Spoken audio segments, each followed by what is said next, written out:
anticipated going for myself, and I'm a little bit bummed, but these guys on this team, they picked me up when I needed it last night. Scottie Scheffler's voice cracked, and then came 4 words that froze the golf world in shock.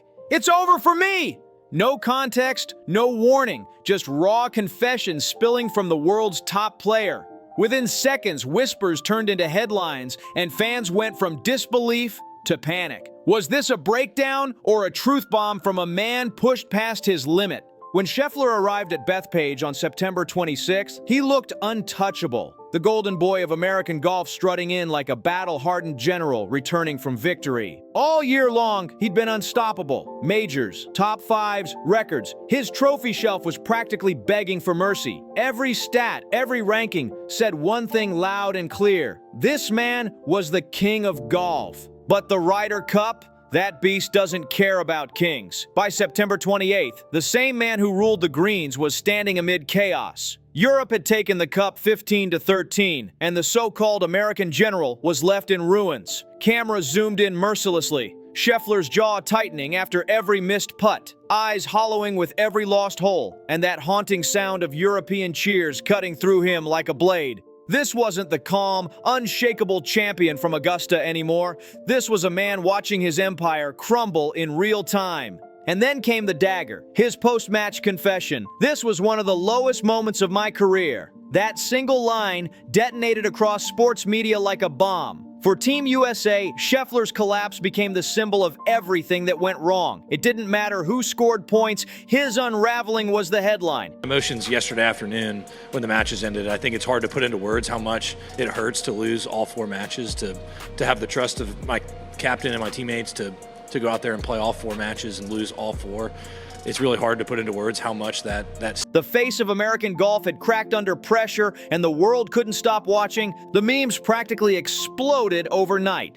The champ who couldn't win a single match. The Iron Man turned into a paper tiger. Social media went wild, shredding the world's #1 into punchlines. Bethpage Black has always been a monster, a course famous for chewing up egos and spitting out broken dreams. But this time, it devoured America's brightest star whole. Suddenly, Scheffler's perfect season looked less like domination and more like the prelude to disaster. Numbers don't lie, right? Wrong, they humiliate. Scheffler's Ryder Cup record at Bethpage was something statisticians whisper about over beers and shame. 0 wins, multiple losses, not a single point when his team needed him most.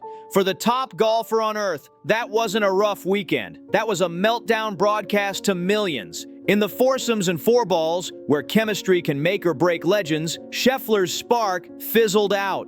Paired with partners meant to match his calm with fire, he instead missed crucial approaches, lipped out short putts, and trudged off greens shaking his head in disbelief. His lowest moment? A near-perfect iron shot that ricocheted off the flagstick and cruelly rolled into bogey territory, golf gods laughing in HD, live and merciless. Then came singles, the ultimate redemption chance, man versus man, no excuses. But even that stage turned into heartbreak. His putter? Ice-cold betrayal. A short par miss flipped the momentum. Another lip out silenced the crowd. You could almost hear the tension thickening with every roll of the ball. And when it was over, another L in the column. Another bruise on Team USA's pride. Analysts pounced like vultures on fresh meat. How many reigning world #1s had ever gone winless at a Ryder Cup? Almost none. Sports Illustrated called it rare, shocking, and a collapse. For Scheffler, it wasn't just a stat, it was a stain. A superstar humbled under the brutal lights of Bethpage. Twitter didn't hold back for a second. Fans went for the jugular. Fraud! Soft! Overrated! The comments piled up like a digital riot. When even the numbers start mocking you, the damage isn't just statistical, it's personal. Scheffler didn't just lose matches, he lost his aura of invincibility. His Bethpage scorecard became more than a record. It turned into a scar, a permanent reminder of how quickly legends can crumble. Those numbers became hecklers carved into Ryder Cup history forever. And if you've been following Scheffler's story, you know this is more than a slump. It's a psychological earthquake. For deeper dives into moments that change athletes forever, make sure to hit subscribe right now. This channel isn't just about the highlights, it's about the meltdowns, the controversies, and the truths the cameras don't always show. If the stats drew the crime scene, Scheffler's words delivered the confession. He didn't hide. He didn't twist the story. He sat under the harsh lights, eyes glassy, voice trembling, and admitted that Bethpage was one of the lowest moments of my career. For a man known for his composure, his emotional control, his poker face calm, that level of honesty hit like a gut punch. Then came the Instagram post, a diary laid bare for the world. Gratitude toward his fans, sorrow for his play, and beneath it all, a quiet plea for forgiveness. No excuses, no PR polish, just pain written in pixels. That rawness made him human again, even likable. But the media? Oh, they smelled blood. That same honesty turned into gasoline for headlines. Scheffler cracks under pressure. The world #1 shattered by Ryder Cup failure. And the visuals only made it worse. Clips of him walking alone, shoulders slumped, teammates giving those awkward consolation pats, his caddy staring into the distance with clenched jaw. It was heartbreak on replay. Fans turned those moments into viral memes. A broken posture, a flashing scoreboard, and the haunting caption, "World #1." The internet? No mercy whatsoever. But here's the crazy paradox. By admitting his pain, Scheffler did something few athletes ever dare to do. He made himself human. Yet, in today's tabloid circus, humanity equals weakness. He wasn't just a golfer who lost, he was a man unraveling in what felt like the world's most public therapy session. The Ryder Cup doesn't care about emotions, but the audience does. And Scheffler gave them a front row seat to heartbreak, every ounce of it visible between those trembling smiles and watery eyes. Pressure doesn't just break swings at Bethpage, it cracks souls. And those cracks didn't stop at his scorecard. They spread into Team USA's inner circle like fault lines under stress. Cameras caught glimpses of something brewing. The body language, the clipped tones, the sharp gestures. Scottie Scheffler and his caddy, once the image of harmony, were suddenly in a full-blown sideline clash. Voices were raised, tempers flashed, and what looked like a strategy discussion. Like it was yesterday, and obviously the conditions were bad, so. Yeah, you've played golf before, right? I'm frustrated more than you are. Yeah, so you get it then. No, I mean, it's just one of those things. Like, I'm a competitive guy, and, I felt like I could have played a lot better this week. Like I said, I'm really quickly started to look like a meltdown in motion. And it wasn't just whispers. Reports later confirmed what fans had already sensed deep down. The tension was real. One flashpoint came during a rules dispute involving Francesco Molinari, where words were exchanged, hands flew, and frustration spilled over. The New York Post jumped on it immediately, reporting that the confrontation got so heated, it ended with handshakes and stiff apologies just to save face. Bethpage didn't just attack Scheffler's swing, it tested his patience, his trust, and his control. On the broadcast, the cracks were impossible to miss.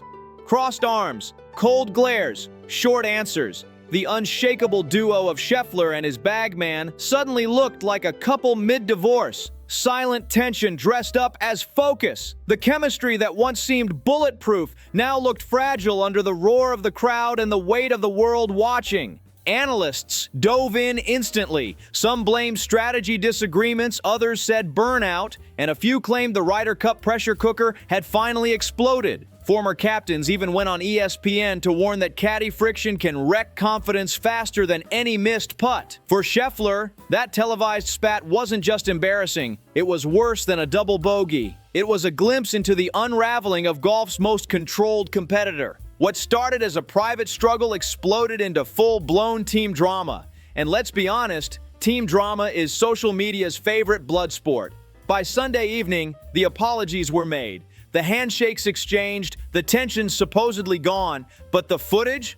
Oh, that was forever. In the digital age, an apology is just the sequel. The fight is what trends. Bethpage Black was supposed to be patriotic, a sea of red, white, and blue pride. Instead, it turned into WrestleMania with golf clubs. The crowd wasn't just loud, they were feral. From the first tee shot, European players got blasted with boos, chants, and taunts that sounded straight out of a football hooligan movie. And it only got darker. A beer tossed toward Rory McIlroy's wife, hecklers crossing every line of sportsmanship, officials scrambling to clean up the PR mess with hollow apologies. Now imagine being Scottie Scheffler in that chaos, already fighting his own form, his own confidence, his own demons, and now surrounded by an arena of rage. Analysts later broke it down perfectly. Golf is mental, not muscular. Hostile crowds don't just distract you, they hijack your heartbeat. They throw off your breathing, your rhythm, your focus, and suddenly, a 6-foot putt feels like threading a needle during an earthquake. And that's exactly what happened. The pressure wasn't just on the greens, it was inside his head. Cameras caught Scheffler backing off his shots, glaring into the crowd, muttering in frustration. You could see the mental exhaustion setting in. Every miss, every misstep became another chant from the crowd. Overrated! Overrated, echoing through the New York air like a taunt from fate itself.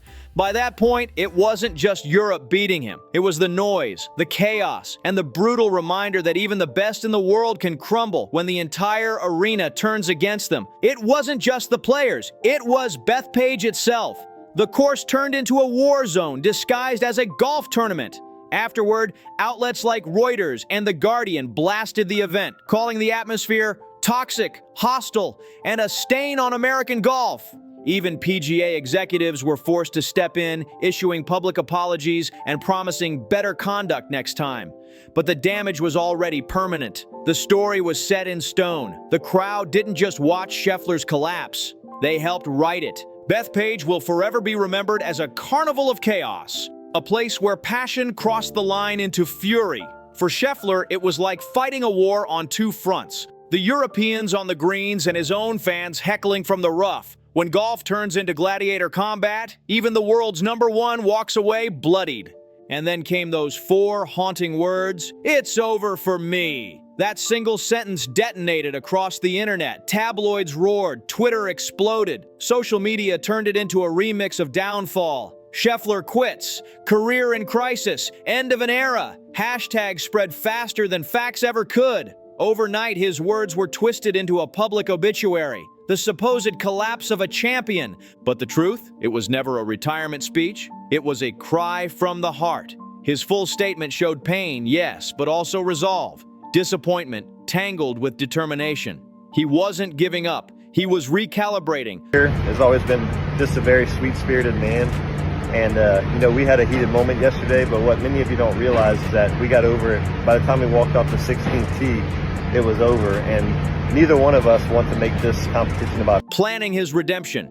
Yet in the media's hands, nuance didn't stand a chance. The headlines wanted drama, not recovery. By then, the fallout had gone nuclear. Captaincy decisions were under fire, pairing strategies ripped apart, and whispers about bringing in more sports psychologists started flooding the press. Even calls for stricter fan control hit the PGA's doorstep. Suddenly, it wasn't about Europe's brilliance, it was about America's collapse. And right at the center of it all stood Scheffler, golf's brightest star turned tragic emblem of a team imploding under its own weight. In the days that followed, the fallout only got louder. Talk shows, podcasts, and golf pundits dissected every frame of footage like it was a crime scene. Theories spread like wildfire. Was Scheffler burned out? Or had the pressure finally cracked him for good? Every word he'd ever said, every swing he'd ever taken was suddenly being reanalyzed under a microscope.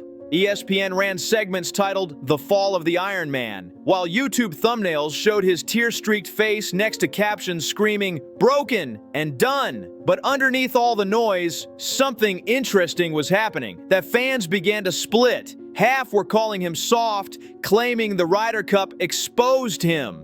The other half saw something deeper, a man finally breaking the robotic image and showing the world what real pressure looks like. And that's where the redemption arc began to quietly build. People love a comeback story, especially when the fall was this dramatic. Trainers, sports psychologists, and insiders started leaking reports that Scheffler wasn't hiding. He was rebuilding, rewiring, grinding harder than ever behind closed doors. Rumors spread that he'd gone silent on social media to train in isolation, working with specialists to regain the mental edge that made him unbeatable. Meanwhile, Team USA's leadership faced the fire. Critics accused them of throwing their star under the bus. Why was their top player left without protection, without strategy, without support when the crowd turned ugly? Even former pros chimed in. Some saying Scheffler had been overworked, others that he'd been emotionally abandoned. It wasn't just about one man's failure anymore. It was about an entire system cracking under the spotlight. But behind the scandal and speculation, one truth remained undeniable. Golf had found its villain, its victim, and its hero all in one man. Afternoon when the matches ended, I think it's hard to put into words how much it hurts to lose all 4 matches, to have the trust of my captain and my teammates to go out there and play all 4 matches and lose all. Scottie Scheffler wasn't done. He was transforming. The world had witnessed his breakdown. Next, they'd witness his rebirth. Because in sports, the collapse is never the end. It's the setup for the comeback that shocks everyone. So if you thought Bethpage was the final chapter, think again. Scheffler's story is just heating up, and when he returns, the roar will be deafening. Hit like, subscribe, and share, because this redemption is one you'll want to see unfold, swing by swing. For Scottie Scheffler, the future feels like a paradox wrapped in pressure. He's still the world's #1, the man who dominated every fairway and owned every leaderboard this season. Yet that same man now wears the scarlet label of Ryder Cup liability. The guy who cracked when the team needed him most. Every future pairing, every press conference, every glance from a teammate will summon the ghosts of Bethpage like echoes he can't silence. That's the cruel truth of sports. Scoreboards fade, but stories never die. Europe walked away with the trophy held high, while America limped off licking its wounds. And Scheffler, he didn't just lose, he transformed. The once invincible Texan walked off Bethpage, not as the flawless machine fans once worshipped, but as the man who let the cup, the crowd, and his own mind swallow him whole. For the first time, he wasn't the hunter, he was the hunted. But here's the twist. When Scheffler said, "It's over for me," was it really the end? Or was it the spark of something bigger? Maybe this was the moment that breaks him. Or maybe, just maybe, it's the one that redefines him forever. The line between collapse and comeback is razor thin, and Scottie's standing right on it. So what do you think? Redemption or ruin? Drop your prediction in the comments, hit that like button, share this with your crew, and don't forget to subscribe so you don't miss the next explosive chapter in this wild golf saga. See you on the next one.